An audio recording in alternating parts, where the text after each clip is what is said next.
আজি আমাৰ বিজনীত 30,000 মহিলাৰ মাজত আমি মহিলা উদ্যমিতা অভিযানৰ পুঁজি বিতৰণ কৰিলোঁ। ৰাইজৰ বহুত উৎসাহ, ৰাতিপুৱাই আহিছিলে, খুব সুন্দৰভাৱে কাৰ্যসূচী হৈ গ'ল। মই সকলোকে ধন্যবাদ জনাইছোঁ। মই ইমান ইণ্টাৰেষ্ট লোৱা নাই। কংগ্ৰেছৰ কি কৰিছে কি কৰা নাই এইটো কংগ্ৰেছেই জানে আৰু। প্ৰথমতে প্ৰতিশ্ৰুতি দিছিল যে মেইল ট্ৰেইন ৰখাব বুলি, 26 নিৰ্বাচন আহি গ'ল, ৰাইজে সুধিছে কি ইলেকশ্যনতো হাৰিয়ে গ'লো। হাৰা মানুহৰ পৰা বিচাৰে নেকি কাম? জিকা মানুহৰ পৰাহে বিচাৰে।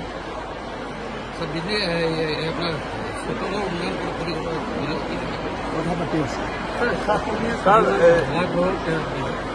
কংগ্ৰেছে বিজেপিৰ ওপৰত বিজেপিৰ কাৰ্যালয় জ্বলাই দিয়া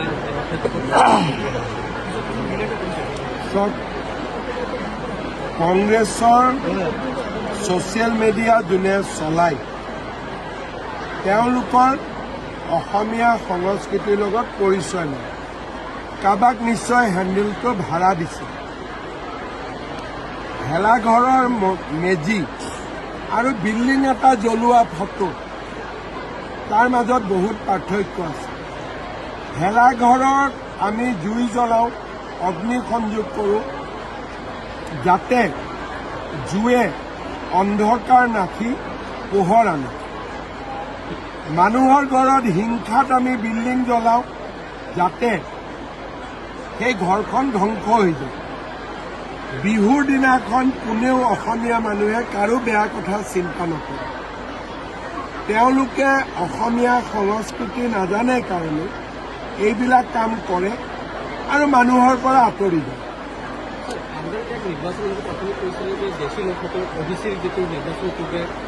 অভিচিৰ কথা মই কোৱা নাই, মই কৈছোঁ খিলঞ্জীয়া। যিহেতু আগন্তুক নিৰ্বাচন বিজনী সংস্কৃতি এখন বহুত হৈ আছে, বিশেষকৈ বিজনী সংস্কৃতি পাৰ্থক্য কৰাৰ ক্ষেত্ৰত কি হ'ব? মই বৰ বেছি বিশেষ ইয়াত আলোচনা কৰা নাই, কাৰণ যিহেতু BTCত আমি হাৰি গ'লোঁ, সেইকাৰণে এতিয়া জিকিম নে নিজিকিম ময়ো নাজানো। সেইকাৰণে মোৰ ইমান উৎসাহ নাই। বিধানসভা সংস্কৃতি এবাৰ আপোনাৰ বিজনী সংস্কৃতি 3জনকৈ শক্তিশালী প্ৰাৰ্থী, প্ৰাৰ্থীবিলাকে জানিব তেওঁলোকে সাহস ক'ৰ পৰা পাইছে। মোৰ কিন্তু ইমান সাহস নাই। গতিকে প্ৰাৰ্থীবিলাককে সুধি ল'ব যে তেওঁলোকে যদি BTCত জিকা নাই বিধানসভাত কেনেকৈ জিকিব। গতিকে ক'ৰ পৰা সাহস পাইছেতো তেওঁলোকে জানিব। মই ক'লো নাই, মই হিচাপতে এতিয়ালৈকে ৰাখিব পৰা নাই।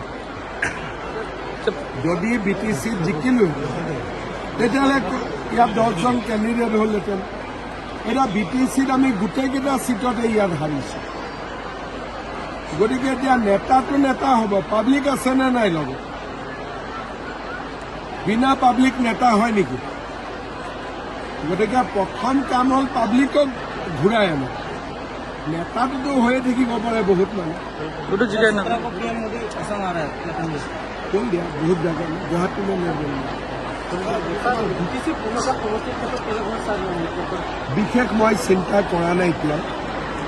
কিহৰ কাৰণে BTC ইলেকশ্যনত আমাৰ ৰিজাল্টটো ভাল হোৱা নাই, সেইকাৰণে বহুত বেছি আমি উৎসাহী নহয়। আমাৰ মিত্ৰ দল আছে, আলোচনা কৰি যিকেইটাত পাৰোঁ সেইকেইটাত আমি কণ্টেষ্ট কৰোঁ। মই ক'লো নে মই ইমান বস্তুটোক লৈ এটা হয় নহয় যে কিবা এটা বস্তুক লৈ উৎসাহী হৈ থাকিব লাগে। যদি BTCত জিকিলোহেঁতেন মই উৎসাহী হৈ থাকিলোহেঁতেন। যিহেতু আমি হাৰিছোঁ, সেইকাৰণে এতিয়া মেইন কাম যে কেনেকৈ পাব্লিক আমাৰ লগত আহে, সেইকাৰণে মই ইমান উৎসাহী হৈ থকা নাই। ইতিমধ্যে বিভিন্ন কাৰ্যসূচী হাতত লৈছে আন্দোলন, সেইটোতো কৰিবই লাগিব আন্দোলন। নিজৰ দাবী থাকিলেতো আন্দোলন কৰিব। ছাৰ, এই জুবিনৰ মৃত্যুত ছিংগাপুৰ পুলিচে কিবা তেনেধৰণৰ কথা কৈছে? ছিংগাপুৰ পুলিচে এটা ৰিপৰ্ট দিছে, তেওঁলোকৰ আদালতত বিচাৰ হৈছে আৰু এইটো তেওঁলোকৰ প্ৰক্ৰিয়া। আমাৰটো বেলেগ, তেওঁলোকৰটো বেলেগ।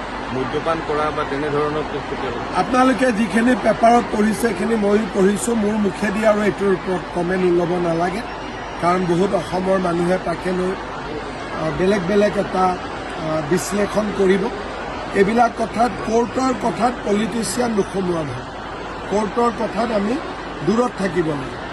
ছাৰ বড়ো সাহিত্যই বিচাৰিছে যে BTCটো উচ্ছেদ অভিযান হ'ব লাগে। BTCৰ মাটিৰ পাৱাৰ BTC উচ্ছেদ হোৱা নোহোৱা অসম চৰকাৰে সিদ্ধান্ত নলয়, এইটো BTCয়ে লয়। আমাৰ ইয়াত পাৱাৰ নাই, আমাৰ পাৱাৰ BTCৰ বাহিৰত। ইয়াত আমাক খালি পুলিচ খুজিলে আমি পুলিচ দিব পাৰোঁ। হ'ব, দেখা গৈছে যে আজিকালি জনপ্ৰযুক্তি